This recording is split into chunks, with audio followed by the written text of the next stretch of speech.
is your life, and it's £1 to a penn'orth of tripe that you know where I am this week, Coronation Street. Right, Jack? You said right, so my don't date you. And I'm in the illustrious company of Jack Duckworth, cellarman and philosopher. But what the person whose name is on this book does not know is that tonight, Jack has an assistant. That assistant is me. Now here, at the Rover's return, they are filming a little sequence for Canadian viewers, telling them that the street is now on 3 times a week. Jack, I think your cue is about to come. Okay. Have you told him his cousin's been on? No, not yet. I will, though. But I won't tell him what she said. She said the only reason she went over there in first place was to get away from his ugly mug. Had a lumberjack, didn't she? You're Jack's cousin. Yeah, just like Jack. Thick as 2 short planks. Anyway, I'll tell him now. Jack! You big lummox, get yourself in here. I know. Our Edie's been on from Scar, for God's sake. Sorry, John. Sorry, lovely.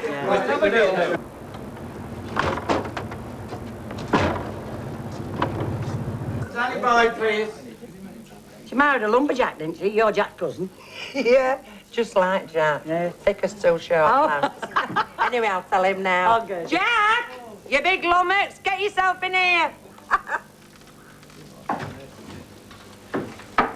Well, I'm afraid it's a stand-in, big lummox, tonight, because Vera Duckworth, alias Elizabeth Dawn, this is your life.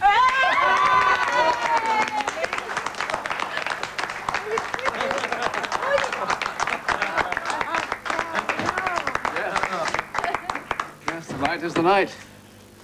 Are you all right? Oh, you're wonderful. Yeah. Now, we're not going to rove far from the Rovers because we're going to do the show in Manchester, just a few cloggy steps from here. Are you game? Well, grab your handbag, leave the drink, and we'll tell you a story.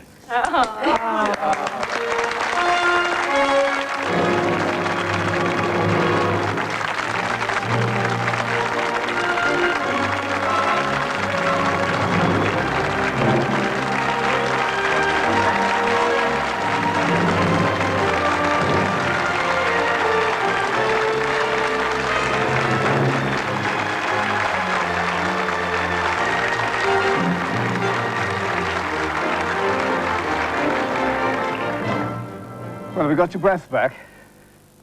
Nearly. Grab a seat. It's got a long way to go yet. Now, Vera, promise you won't be too hard on Jack, because he's a good lad, really, and he is right here. Your screen husband, Bill Tarmy. Nearly.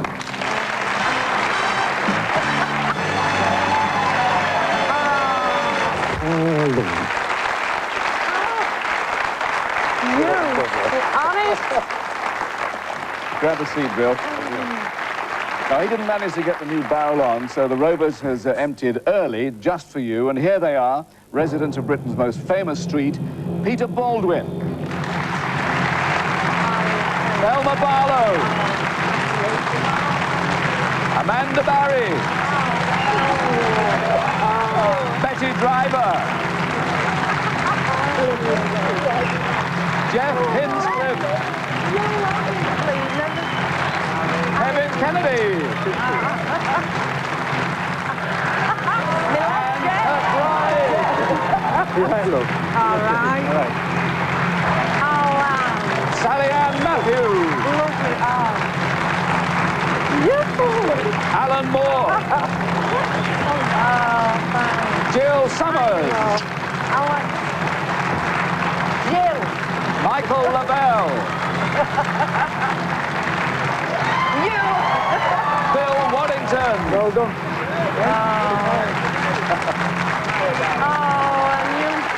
Sally Whittaker. And William Roach.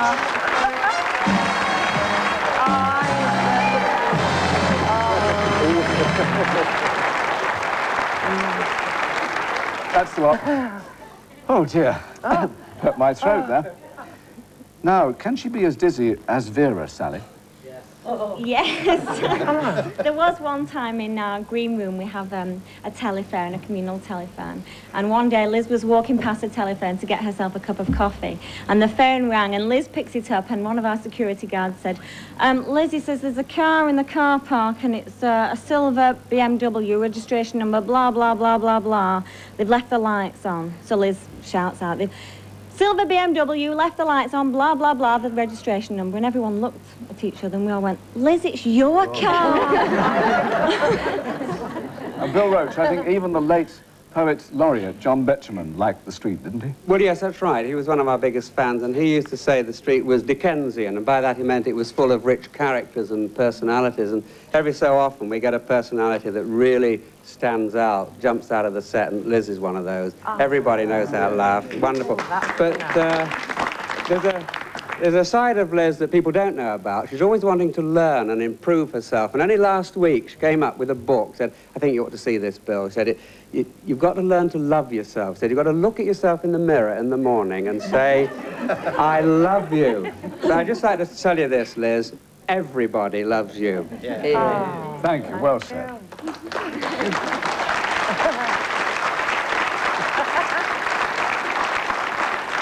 I think I'll try that myself. Well, I've been reading it for 3 days and I've been depressed. You've been building up to tonight. Now, Liz, as you know, the landlady of the Rovers is taking a sunshine break at the moment, but if you look at the screen, we'll find out how she's getting on with a few new friends in Cyprus, Julie Goodyear. Hi, Liz. Well, here I am at the Grecian Bay again, surrounded by sun, Epharisto, sea, champagne, and shark and chips. Have a lovely evening, Liz. You deserve it.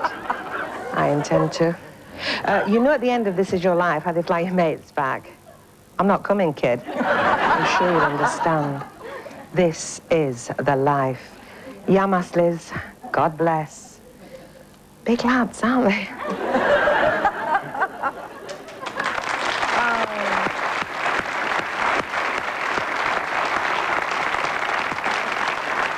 Well, thanks to Julie Goodyear. Makes a change from pulling pints, I suppose. Now, Elizabeth Dawn, This Is Your Life, and it's 15 years since you created that shoot-from-the-mouth character of Vera Duckworth. Never mind Vera. When I first met her, I reckon she'd been vaccinated with a gramophone needle. Yes, you thought he was at home tonight, but you left the back door off the latch. Your husband, Don.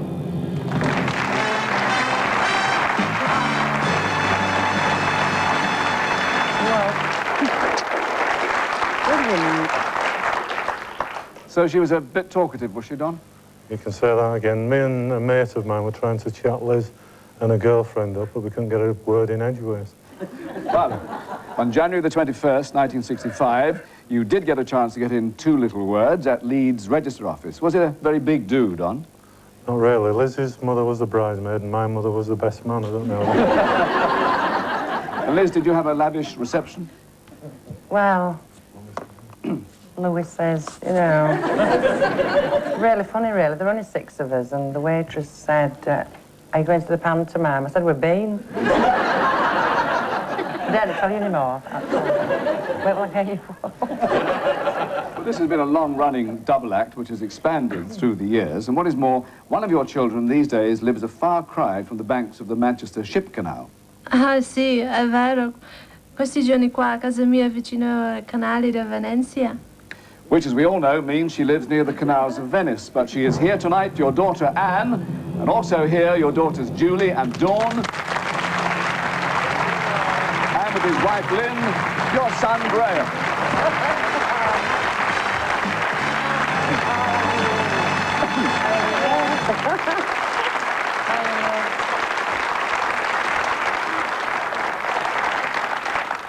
So, Anne, how do you come to be living near Venice? I met my husband there, Andrea. We met in Venice, and so romantic that we fell in love there. Better than falling in the canal. And now, Dawn, your mum pinched something from you when you were just a babe, right? Yes, that's right. She took my name because my full name's Dawn Elizabeth. Not giving evidence, you know.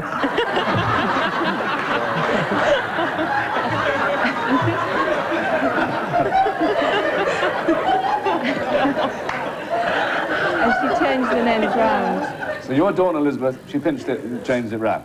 Now, Juliet, we can let viewers in on a secret tonight, because you've made almost as many appearances in Coronation Street as your mother, like this.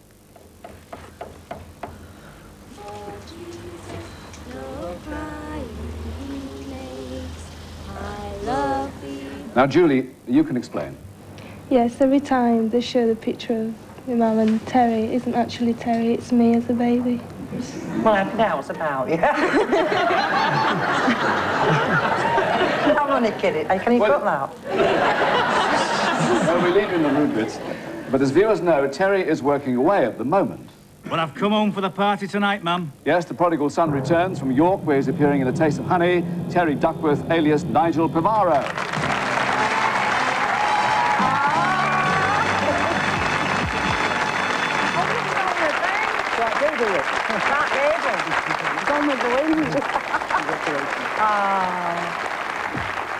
Has he knocked my eyelashes off? That's more important. It's on him now. It looks very nice. Now, Elizabeth Dawn, this is your life, and you were born on the other side of the Pennines from Coronation Street. You're actually a Yorkshire tyke from Leeds. Home was at number 24 Torry Mount, and you were christened Sylvia Ann Butterfield. There are your late parents, pictured with their 9 grandchildren. Father Albert was an engineer, and your mother Annie worked in the garment industry. And here you are, aged 9, on the left, with your sister Maisie and brother Albert. Your playground was what you called the Black Hills, a romantic name for the local slag heaps. Do you remember when the boys were all daring one another to go down the Black Hills the fast way? They dared me to ride down a slag heap in a pram. Yes, your brother Albert and your sister Maisie.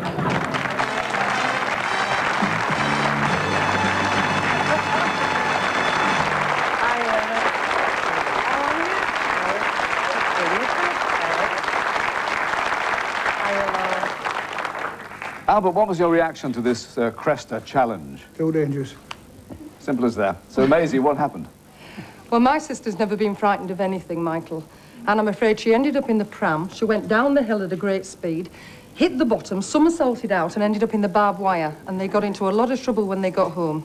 Your mother gave them a slagging off, did she? She certainly did. Thank you, Maisie. Thank you, Albert. Might have suspected you were sisters, really. Now, school days, Liz, are at Corpus Christi High, Halton Moor in Leeds, where you were always among the first to volunteer for school concerts. Your parents had a piano at home, and you had a natural gift for it. Did you play by ear? I was afraid. Well, you know, I just used to play without music. Is that right? That's good enough. And your greatest pleasure was going to the pictures with your school pals to see those great Hollywood musicals of the early 50s. Back home, you and those pals would gather around the old Joanna, dreaming of stardom and reliving the songs from the movies. They tried to tell us we're too young to really be in love. Together again for the first time in 35 years, Anne Harrison, Jacqueline Whitfield, and flown in specially from a home in Hampshire, USA, Doreen Hudson.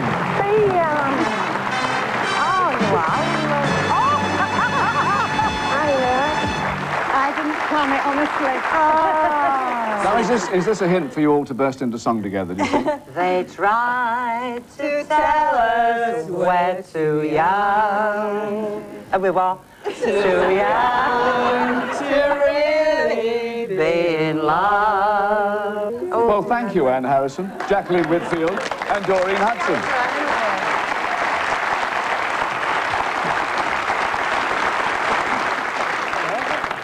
And they haven't changed a bit. Now, leaving school, life is still closer to Huddersfield Town than Tinseltown, but you audition successfully for the chance to warble in the working men's clubs.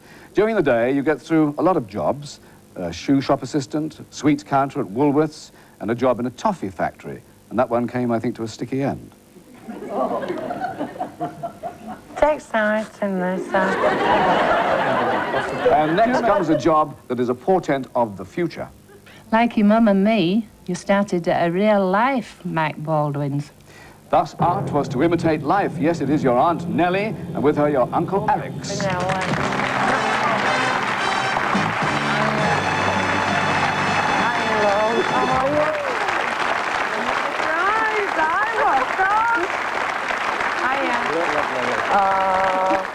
Right, glad to. So, Nellie, she knows what she's doing when we see her at work in Coronation Street, does she? Well, not really. Because when we were all in the tailoring, you'd got to get your finger in machine 3 times before you were a machinist. And they've never done that. Have you? No, I don't like it. Let my fingers away. Very nice. Thank you, Uncle Alex and Auntie Nellie.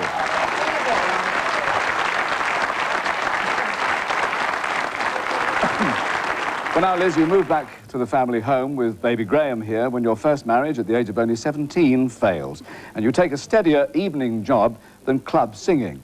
The girl who dreamed of Hollywood stardom becomes a cinema usherette. Enter the hero, and that's you, Don. You urged her to go back on the boards, didn't you? Yeah. Well, I couldn't let all that talent go to waste, so I put her name down as Elizabeth Dawn at a club in Leeds where she did an audition, and she went down the storm and got loads of bookings. I died. Storm. Well, one way or another, your career does see a new dawn. The early 60s were boom years for the northern clubs, and television got its own right here in these studios. The Wheel Tappers and Shunters Social Club opens for business, and you are a waitress. Take the lid off the box and blow the candle out. It's a pity they didn't do it with you. Don't forget you're due back in the box before sunrise. Well, he's on duty at his own club tonight, but he graciously talks to you from there, Mr. Bernard Manning. Hello, kid, how are you? Are you getting on all right? Hey, I bet you're looking glamorous tonight, aren't you, Liz? People don't realise what a good-looking bird you are, you know. Seeing all that scruffy hair on that Coronation Street. But you're really gorgeous. I've seen you on stage. You're not a bad singer either.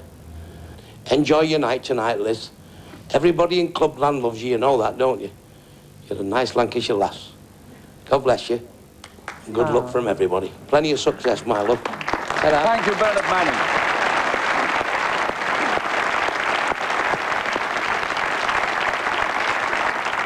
We'll even forgive him for getting the wrong county there. Now, in the early 70s, Liz, you start to get small parts in television plays, and in Crown Court, that's you as a prison warder.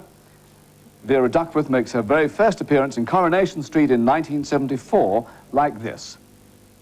Have they agreed to accept you and this place stops? They want word tomorrow, they're out, them girls. No, that's just not on. This has to be discussed at certain higher levels. It's after 8 o'clock now. Sir Julius Berlin's on end of that phone, and it's his say-so, you can't tell him any different. You can get on that phone 8 o'clock and oh. It's not quite as simple as that. Girls think it is, I'm sorry. Well, a couple of years later, you establish yourself as a regular, but in between, you attract a lot of attention in a television commercial. Morning, can I help you? We'd like a kitchen table with a nice formica top. Certainly, this way, madam. Henry, the lie detector. Now put this on your head and don't worry about it. You insist, madam. Hey, it suits you. Thank you.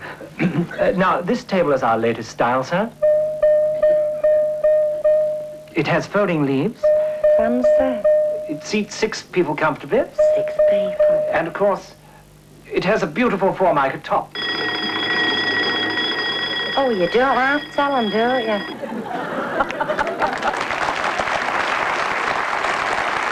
Well, somebody's eyes light up when he sees you in that. One of Britain's most popular comedians who just happens to be planning a television special.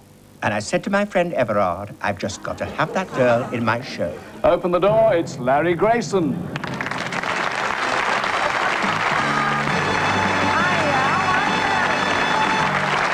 Oh, it's lovely to see you. Oh, it's lovely to see you. I'm sure I don't have to ask you anything, Larry. What would you like to say? Well, I saw that commercial, and it was absolutely marvellous, and I said to the producer of the show, I must have that girl in the show with me. Search everywhere, and they did, and they found her, and she came down for an audition to London Weekend Television, and she was my next-door neighbour for the series, were you not, I Liz? really enjoyed that. Did you? Yeah. And we've never met from that day to this. Oh, it must have been a great success. Well, no, it wasn't that. It's so common. No, you see, our paths went different ways, you see, and this happens in show business. And then when they asked me to come along tonight, I was in Jersey, actually, on holiday, and they rang up and said, you know, they're going to do Lizzie's live. And I said, I shall get the next plane. I said, ever ask pack the bags? Leave Slack Alice asleep on the sands, we're going back.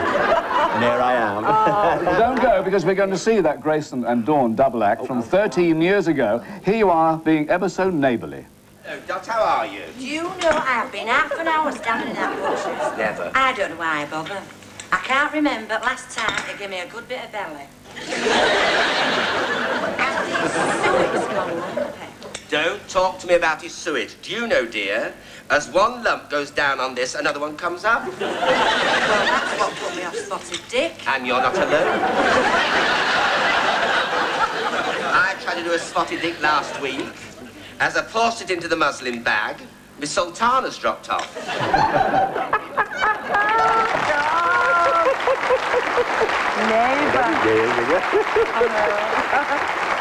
So she lived up to your expectations, She did, more so. And I watch her every week. Of course, I watch them all every week, you know. But it's the first time I've seen her for such a long time, and I'm delighted to see you. Well, it's lovely to see you And you again. to my angel. Thank you, Larry Bless Grayson. you. Many thanks. Well, have a drink later. Well, no doubt about it, Liz, fame was beckoning. Graham, how does your mum cope with fame these days? Well, normally she has to make a disguise, and one day she asked me to take her to the local supermarket. And I said, yeah, under one condition, that you get yourself dressed up so nobody recognises you. I've only got half an hour. So she says, oh, that's okay. So away she went, gets the scarf around the mouth, scarf on the head, sunglasses on. She walked out. She looked like an Arabian sheik. So eventually we gets there, and I thought, this is magic. We go up and down the aisles like nobody's business. It's great, superb. So we get to the checkout, gets all the things in the bags, and she turns around and she says to him, well, £32.50. She says, how much, kid? And everybody turned around and obviously realised, and it took us about an hour and a half to get out after that. He blew the gaff. Now, Liz, you continue to entertain millions as Vera Duckworth, but away from these studios, there is a lesser-known side of you.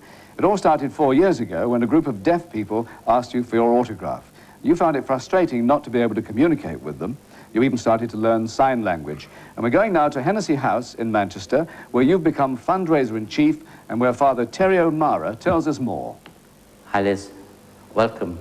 Welcome to Hennessy House, where all your deaf friends are gathered to say a big thank you to you. Thank you for all your kindness and support over the years. You've done so much for us. We are really very, very grateful.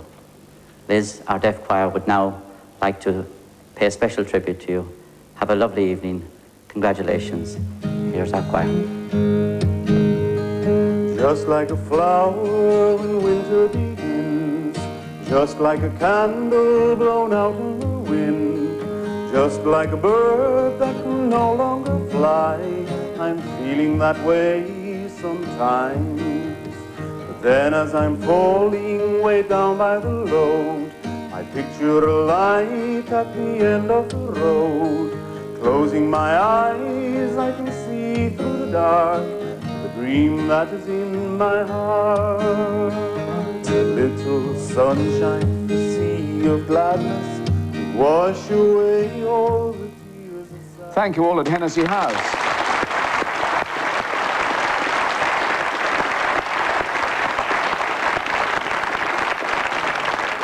And Liz, lastly, I understand tonight isn't the only reason for a family do. Someone else is ready to push the boat out because it's his birthday. Yeah, Chuck. With your 5-year-old grandson, Luke, all the way from Italy with his dad, is Anne's son, Thomas, who is 2 today.